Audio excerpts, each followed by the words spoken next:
Дорогие братья и сестры, в дни рождественского поста так хорошо читать святых пророков. Прочитаем из пророка Исаия. «Се дева в чреве примет, родит сына, и нарекут ему имя Эммануил». Братья и сестры, это пророчество о Господе нашем Иисусе Христе, о Его рождении от Пречистой Девы.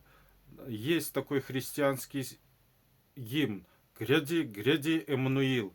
И мы должны сказать Господу, открыть свое сердце: Господи, Иисусе Христе, гряди к нам, гряди в наше сердце, вожги сердца наши огнем веры, чтобы огонь веры горел всегда в наших сердцах.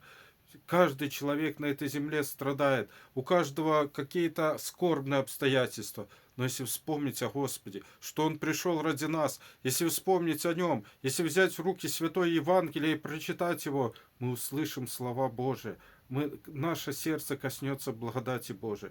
Поэтому всех призываю к деятельной вере в Господа Иисуса Христа. Открыть свое сердце навстречу Господа.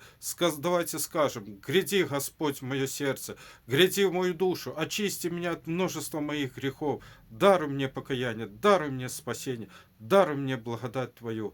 Я верую в Тебя, Господи. Давайте будем веровать в Господа нашего Иисуса Христа. Несмотря ни на какие национальные различия, несмотря ни на какие грехи, вера исцеляет человека. Поэтому поверуем, будем веровать в Господа нашего Иисуса Христа, Сына Божия. Аминь.